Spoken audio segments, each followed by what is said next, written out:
Good morning, children.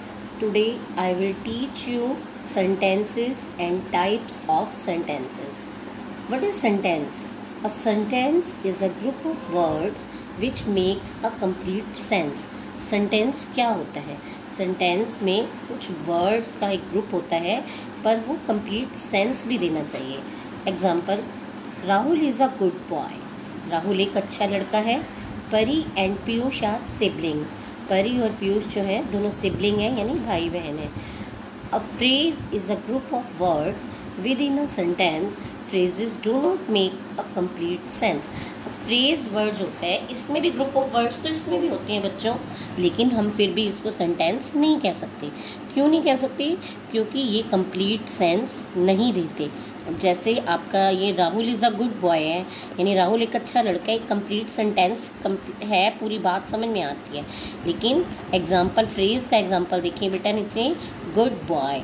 तो good boy अच्छा लड़का, कोई पूरी लाइन नहीं बनी ना, तो इसको हम सेंटेंस नहीं कह सकते, इसको हम फ्रेज कह सकते हैं. नेक्स्ट है परी एंड पीयूष. अब दो बच्चों के नेम तो हमने लिए हैं, परी एंड पीयूष, लेकिन ये कंप्लीट सेंटेंस नहीं है, इसको फ्रेज बोलेंगे.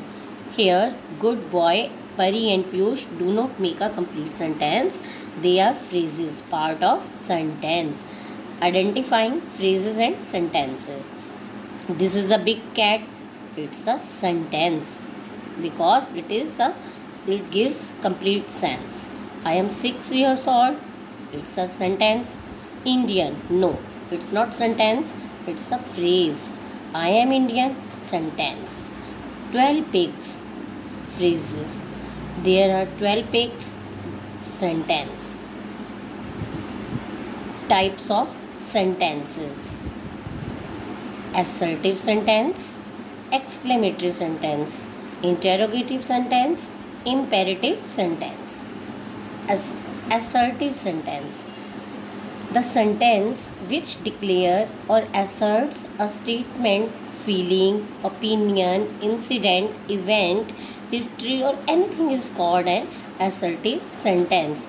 Example, tomorrow is Sunday, Tanya is a fat girl. अब जिसमें हम कोई भी एक फीलिंग की बात हो सकती है, या कोई हम स्टेटमेंट दे रहे हैं जो कि बिल्कुल रियल है. जैसे हमने एग्जांपल लिया, टुमारो इज़ संडे, तो एक हम रियल बात बता रहे हैं कि कल संडे है. तो ये जो है, इस तरह से Tanya is a fat girl, एक गर्ल के बारे में हम बता रहे हैं कि वो गर्ल कैसी है, वो फैट गर्ल है. तो ये क्या है? असर्टिव सेंटेंस है, जो कि कॉमन ओपिनियन भी हो सकता है, कॉमन इंसिडेंट भी हो सकता है, जो भी डेली यूज़ की कोई भी चीज़ भी हो सकती है, तो हम उसको असर्टिव सेंटेंस बोलते हैं. नेक्स्ट हमारा बेटा interrogative sentence. An interrogative sentence is one that asks a direct question and always ends in a question mark. Example, what are you doing? What is your name? How old are you? Like this. इसमें क्या होगा बच्चों कि आपसे कुछ भी पूछा जाएगा, कोई भी क्वेश्चन पूछा जाता है, वो व्हाट से स्टार्ट हो सकता है, हाउ से हो सकता है, वेयर से हो सकता है, व्हेन हो सकता है, वाई हो सकता है. तो इस तरह से जो भी वर्ड लगाकर हो, लेकिन उसकी एंडिंग किससे होगी? लास्ट में क्वेश्चन मार्क से.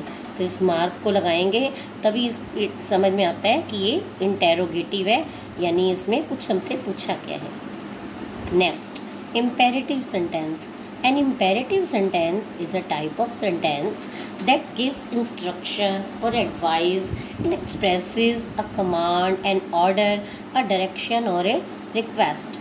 जब हम किसी भी सेंटेंस में हम अगर किसी के लिए कुछ भी सलाह देते हैं, उसको कोई बात उसको बताते हैं कि अपने कोई कमांड देते हैं, कुछ रिक्वेस्ट कर देते हैं, जैसे हम किसी चीज़ के लिए कोई काम हमें करवाना है, किसी को कुछ हमें आशीर्वाद दे रहे हैं, प्रेयर कर रहे हैं किसी के लिए, तो इस टाइप के जो काम होते हैं, ये सारे सेंटेंस किस में आ जाते हैं? इम्पेरेटिव सेंटेंस में. Like please switch on the fan. तो एक तरह से हम किसी को रिक्वेस्ट कर रहे हैं, प्लीज़ वर्ड यूज़ किया हमने, तो ये इम्पेरेटिव सेंटेंस में आएगा. जो भी आप प्लीज़ वाले कहते हैं, please give me pencil, please give me eraser, तो ये सारे सेंटेंस क्या है? इम्पेरेटिव सेंटेंस है. Leave this luggage at the door, कि आपको लगेज का मतलब होता है सामान, अपना सामान जो है वो डोर पर ही छोड़ना है. तो एक ये आप इसको ये इस तरह से क्या हो गया, ये कमांड कह सकते हो, इंस्ट्रक्शन कह सकते हो इसको.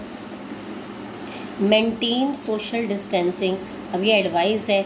जैसे अब आजकल हम जो है इसमें कोरोना वायरस के कारण सभी को कहते हैं मेंटेन सोशल डिस्टेंसेस, तो ये सभी क्या है, ये एक एडवाइस है, सलाह है, यानी कि come here, check this documents and give me your opinion. तो ये एक ऑर्डर है, कोई भी बॉस अपने एम्प्लॉय को दे सकता है, टीचर बच्चों के लिए बोल सकते हैं पुट इट डाउन नाउ।